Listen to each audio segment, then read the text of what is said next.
meus amores, mais uma vez no Camarim com Camila Cléo. Eu estou de novo com a Mariana Greatti. Eu gostaria que você se apresentasse para o público. A Mariana já veio ao programa para falar sobre o que nós passamos, né? A pandemia, o Covid, coronavírus, e agora nós estamos passando por uma situação delicada, né? Um assunto muito ventilado já, que é a varíola erroneamente dita do macaco. Mari, se apresenta para o público. Boa noite a todos. É um prazer enorme estar aqui com a Camila novamente. Foi muito legal o outro programa que a gente fez juntas. E hoje ela me convidou, né, novamente para estar aqui com vocês para falar sobre a varíola do macaco, que não é do macaco mais, né? Eu sou biomédica, sou formada na Unesp em Botucatu. Hoje eu sou diretora técnica do Laboratório IPAT, aqui na cidade de Avaré, e coordeno, né, a minha equipe em diagnóstico. Então, a gente está aí à frente do diagnóstico laboratorial de todas as doenças. Hoje a gente está fazendo bastante diagnóstico molecular, então hoje a gente tem um equipamento de PCR em tempo real, que inclusive a gente vai usar para fazer o diagnóstico desse vírus novo, né? Então, eu assim me sinto muito honrada de estar aqui com a Camila hoje. Eu acho que é um assunto de suma importância, Mari. A honra é toda minha e do pessoal que vai ouvi-la. É um vírus, é uma zoonose viral o que está acontecendo? Sim, Cá, é uma zoonose. Então, quando a gente fala zoonose, a gente quer dizer que é uma doença que veio de um animal e que infectou o ser humano, né? Então, a varíola, ela foi descoberta, esse vírus foi descoberto já faz muitos anos, né? Então, em 1970, a gente teve o primeiro caso de varíola do macaco diagnosticado em humanos e logo foi feita a vacina e a vacina conseguiu, né, de uma certa forma, diminuir a infecção, né, da varíola, diminuir a contaminação e os sintomas, porque a gente sabe que a contaminação vem do contato próximo. Vamos lá, para deixar trocadinho em miúdos para o pessoal. Quais são os sintomas desta varíola? Apaguem da mente de vocês do macaco. Depois explicamos o porquê de ser chamada do macaco, tá? Por hora, quais são os sintomas, Mari? Então, os sintomas, os primeiros sintomas são os mesmos sintomas de qualquer doença viral, que é a febre, a dor no corpo, o pessoal fala que tem dor de cabeça. E aí, logo depois disso, é comum, né, as pessoas terem as erupções na pele. As pústulas. As pústulas, né? Como a da varíola anterior. Exatamente, é o mesmo sintoma. Mas o que gera a contaminação é o contato exatamente com essa pústula, porque é lá que o vírus vai estar. Então, quando a gente faz no diagnóstico, a gente precisa dessa lesão para a gente, né, achar o vírus nessa lesão. Então, por isso que é importante a gente falar que é o contato que causa, não é o macaco que vai trazer para a gente. É o nosso contato com uma outra pessoa que esteja com essas lesões na pele. É o contato interpessoal. Inclusive, negritar e sublinhar que isso não tem nada a ver com homossexuais, tá, gente? Qualquer ser humano pode passar para outro ser humano. No caso, o nosso primata humano. Existem os primatas não humanos, os macacos, e os primatas humanos que somos nós. No caso, o macaco não tem nada a ver com isso. Sim, a doença se chama varíola do macaco porque quando foi descoberta, né, se viu que foi uma zoonose na época, descoberta no macaco, né? Então, hoje a gente sabe que são os roedores que são o hospedeiro, né, desse vírus, que é um vírus que tem o nome de monkeypox, né? Mas ele é um vírus que já é conhecido há muitos anos e tanto que a gente já tem a vacina. Quem está vacinado para a varíola tem uma proteção, né, para essa varíola do macaco. A questão é que a varíola foi erradicada no Brasil, né, nos anos 70, então a partir de 1980 a gente não teve mais vacinação de varíola. Então, o pessoal mais novo aí está suscetível aos casos mais, assim, mais acentuados de sintomatologia. Mais novos quanto? Quem aí de casa pode ter a vacina, na carteira de vacinação, a vacina de varíola, Mari? Então, quem nasceu antes de 1980, provavelmente deve ter aí, né, a vacinação de varíola. E quem quem é mais novo, os jovens mesmos, provavelmente não tem essa vacina. E ela está sendo dada, como é que é? Então, o Ministério da Saúde ontem, né, até eu estava vendo algumas reportagens que o Ministério da Saúde comprou essa vacina e ela deve chegar aqui no Brasil e vai ser pela rede pública distribuída, eu acho que provavelmente aí nas próximas semanas, que a gente já tem vários casos no Brasil, né? Quanto? Você sabe mais ou menos? Então, aqui no Brasil, eu sei que aqui no estado de São Paulo, a gente já tem mais de 1.000 casos aqui no interior. E o mais próximo da gente é Conchas, que teve um caso a semana passada que foi notificado. Na nossa cidade, nós não temos ainda. Conversei com o pessoal da Vigilância Epidemiológica, ainda não temos nenhum caso notificado e nenhum caso suspeito. Então, os casos suspeitos, eles vão ser acompanhados, tal como foi do coronavírus, para tentar diminuir, né, o espalhamento, vamos falar assim, do vírus. Mas no caso, foi concomitante, né? Tivemos o surto do coronavírus, infelizmente agora da varíola. Como é que funciona esses dois no nosso organismo, as vacinas junto ao nosso organismo? Faça um paralelo, Mari, para as pessoas saberem aí em casa. Então, a gente tem uma diferença importante entre esses dois vírus. O coronavírus, ele é um vírus de RNA.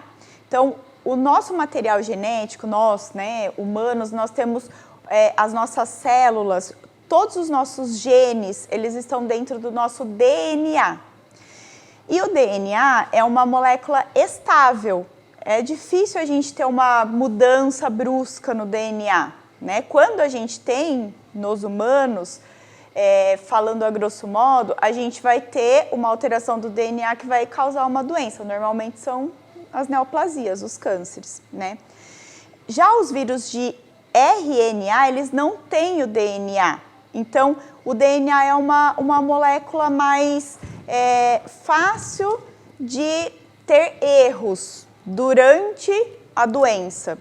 Então, a varíola, o vírus, ele tem o mesmo material genético nosso, o DNA, ele é muito estável. Então, a varíola, vai ser difícil a gente ver, por exemplo, subtipos da varíola do macaco, que é o que a gente vê no coronavírus, né? Então, hoje a gente sabe que tem um monte aí de linhagem, cada hora vem um novo coronavírus pra gente, que os sintomas mudam. No começo a gente tinha um tipo de sintoma, hoje a gente tem outro tipo de sintoma. Vai ser difícil isso acontecer na varíola por conta do próprio vírus, né? Que é um vírus de DNA. E sendo um vírus de DNA, fica mais fácil a gente controlar. Por quê? Erradicar. Erradicar, como já foi erradicado uma vez, né? Então, é importante a gente saber que, nesse caso, foi a vacina que erradicou a varíola lá em 1973, se eu não me engano, né? Então, vai ser muito importante a chegada dessa vacina no nosso país e a população aderir a essa vacina. Ela não é uma vacina nova, porque o pessoal tinha muito medo de tomar a vacina do coronavírus, né? É uma vacina que foi feita em muito pouco tempo, eu fico com medo. A vacina da varíola, esse vírus, ele é conhecido há muitos anos, né? Então, vai ser muito importante, eu acredito, que a vacinação para essa doença, para que ela não se espalhe. É uma doença autolimitada. Quando a gente fala em doença autolimitada, quer dizer o quê? Que ela tem começo, meio e fim. Ela vai começar e ela vai terminar. Dificilmente ela vai levar a pessoa a óbito. Mas pode ocorrer? Pode ocorrer. Por quê? Em pessoas imunodeprimidas. Explique para o pessoal. Então, o que é uma pessoa imunodeprimida? A pessoa imunodeprimida é aquela que o sistema imunológico dela, ele não consegue combater a presença do vírus naquele organismo. Então, a gente tem os imunodeprimidos que podem estar nessa situação por doenças, como, por exemplo, os HIV positivos, eles são pessoas imunodeprimidas. Os pacientes que fazem quimioterapia, eles são pacientes imunodeprimidos. Às vezes, alguns tipos de pacientes renais, eles são imunodeprimidos. Então, isso pode agravar essa varíola. Quem teve o Covid, o coronavírus, ela tem um organismo propício a ser imunodeprimido e vir a óbito? Então, normalmente quem passou pelo coronavírus, né, é um vírus que debilita bastante o organismo, né? A gente não estava acostumado, né, com esse tipo de doença. A gente não tem nenhuma correlação ainda que pessoas que tiveram coronavírus agravam a varíola. Mas dependendo da sequela do coronavírus, isso pode acontecer, né? Então, a gente vê que tem muitas pessoas que depois da Covid, elas se sentem cansadas, elas ficaram com algumas sequelas. Então, essa pessoa, principalmente se o sistema imunológico dela não se recuperou da maneira adequada, ela vai ser uma pessoa que pode agravar a varíola. Vamos lá, gente, vocês aí em casa vão perguntar, então, senti meus linfonodos inchados, estou sentindo umas pústulas, estou com febre, dor muscular e nessa onda dessa varíola do macaco, qual o exame a ser feito? Então, hoje a gente tem os testes sorológicos, só que no momento que a gente está com os sintomas, o teste sorológico às vezes pode ser que dê um resultado negativo. Por quê? Porque quando o vírus entra no nosso organismo, o nosso sistema imune produz os soldadinhos, que são os anticorpos. Dependendo da quantidade de anticorpos, a gente consegue detectar no exame sorológico.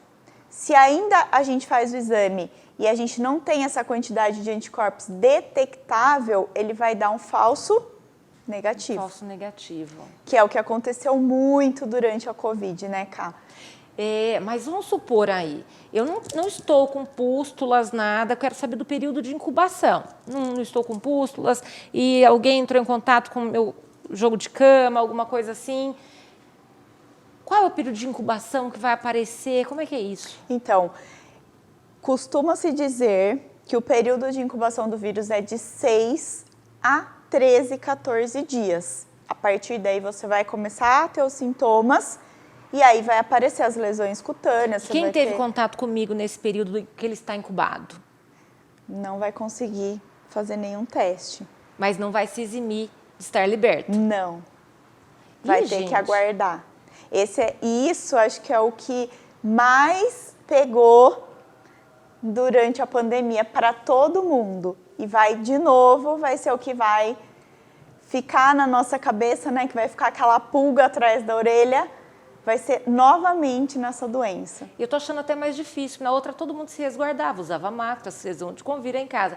Esta já tá todo mundo liberto, convivendo, e você não sabe onde é que você está pondo a mão. De repente, não é na ferida de um companheiro, de uma amiga, de um amigo, mas é na roupa, não é verdade, Sim. Mariana?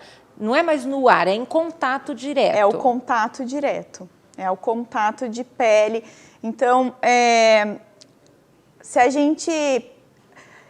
gente vai, por exemplo, para algum lugar e a gente tem uma picada de inseto que forma aquela bolinha, né, parece uma espinhazinha, assim, né, fica aquele pus, aquilo lá é uma pústula, tem uma pus. pústula.